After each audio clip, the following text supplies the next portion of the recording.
গীতা এক পতিতা মেয়ে, মেয়ে নয়, আপনারা চলতি কথায় যাদের হিজলে বলে জানেন, সে আসলে তাই। আমার এক রসিক বন্ধুর কাছ থেকে গীতার খবর পেয়েছিলাম। দেরি না করে পরের রবিবার আমি ছুটি গীতার কাছে তার আত্মকথন শুনতে। আমার পরিচয় দিতেই তার মুখ থেকে বেরিয়ে এলো রাশি রাশি বিদ্রূপ। আরে যা যা, বেলা ফ্যাচ ফ্যাচ করিস নে, শালা ভদ্রলোক, রাইটার, আমার জীবনী লিখবে, নাটক মারছে ধাপ্পাবাজ। আরে শালে, আমি হিজড়ে রে হিজড়ে, তার উপর দেহ বিক্রি করি, বেশ্যা। আমার জীবনী কে পড়বে রে? কেটে পড়, যা যা, ঘর খালি কর। আমার এখন রোজগারের সময়, ঝামেলা পাকা সিনে বাবু। টাকা দিয়েছিস, ভারী আজীব জীব তো তুই। আমার সাথে শুধু গল্প করার জন্যে টাকা দিচ্ছিস, আমার কথা লিখে বাহবা কুড়াবি। বাহবা না ছাই, লোকে তোকে ছ্যা ছ্যা করবে, জুতো মারবে। এই নে তোর টাকা, রাস্তা দেখ, আমারে ঘাঁটাস নে। আমি গায়ে না খেটে টাকা নিই নে, যা ফট, ঘর খালি কর। ওই দেখ, চেটোর মতো লেগে আছে। এই খবরদার, ভালো ভালো কথা বলবি না বলে দিচ্ছি। ওসব শুনে শুনে কান পচে গেছে। তোরা তো শালা ভদ্রলোকের বাচ্চা, হিজড়ে দেখলে তোরা বলিস না, গাল ছাড়া কথা বলে না, নানা রকম অঙ্গভঙ্গি করে, ও অসভ্যের দল, তোদের লজ্জা করে না? তাদের কাছে এসে আবার কত ছলাকলা করিস। আরে আমরা তো বাপে তাড়ানো মায়ে খেদানো সবাই, তোদের মতো লেখাপড়া করিনি। করব কি করে? কে শেখাবে আমাদের লেখাপড়া? জন্মের 5 বছর পর শালা বাপটা আমায় দিয়ে এলো হিজড়েদের হোমে। তোদের তো মা বাপ পরিবার সব আছে, তাহলে আসিস কেন আমাদের কাছে? এক হারামি আমাকে ভালো ভালো গল্প শুনিয়ে এখানে বিক্রি করে দিল। শালা ভদ্রলোকেরা বাচ্চা বলে কিনা গীতা। আমার তো বাচ্চা কাচ্চা নেই, তুই আমার মেয়ে, মা বাবার আদর তো পাইনি, লোভ হলো, তাই হারু কাকাকে নিয়ে নিজের বাপের মতো ভেবে নিলাম। জানিস বাবু, লোকটাকে চিনতে পারিনি, সে যে এত বড় বেইমান বুঝতে পারিনি। মুম্বাই কাজে গেল, সেখানে সে দারুণ অসুস্থ হয়ে পড়ল। কাকিমা এমনভাবে বলল, মনে হলো হারু কাকু আর বাঁচবে না।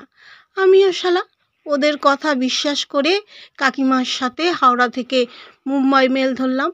2 দিন পর 12টা নাগাদ বান্দা পৌঁছালাম। কাকিমার মামাতো ভাই স্টেশনে আমাদের জন্য অপেক্ষা করছিল। গাড়িতে করে কাকিমার মামাতো ভাই তার ফ্ল্যাটে আমাদের নিয়ে এলো। আমি বললাম, এখানে না এসে প্রথমে তো আমরা হাসপাতালে যেতে পারতাম কাকিমা। মামাতো ভাই বলল, ভিজিটিং আওয়ারের টাইম তো ওভার হয়ে গেছে, আবার 3:30 নাগাদ ভিজিটিং আওয়ার শুরু হবে। ততক্ষণ তোমরা হাত মুখ খেয়ে জল দিয়ে ফ্রেশ হয়ে খাওয়া দাওয়া করে একটু বিশ্রাম নাও। আমাকে তো আবার ফিরতে হবে। আমার কথা শুনে কাকিমা বলল, আমিও তো ফিরবো মা, চিন্তা করিস না। খিদেও পেয়েছিল বেশ। আমরা হাতে মুখে জল দিয়ে খেতে বসলাম। খাওয়া শেষ করতে পারলাম না, মাথাটা কেমন যেন ঘুরতে লাগলো। কাকিমা বলল, কি হলো রে?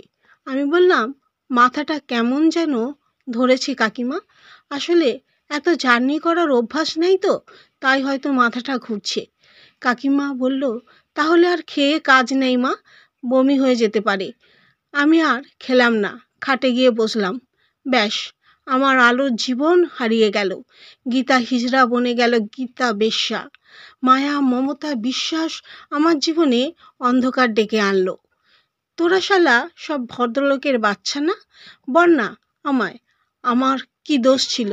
কি করে বুঝবো আমাকে মোটা টাকায় বিক্রি করবে বলে, আমার বিশ্বাস অর্জন করার জন্য আমাকে জবাই করবে বলে আমাকে মা বলে বুকে টেনে নিল, অথচ আমি শালা এমনই বোকা, তার হাসপাতালে ভর্তি হবার কথা শুনে আমার এতদিনের উপার্জিত টাকা গয়না সব নিয়ে বের হলাম তাকে সাহায্য করতে।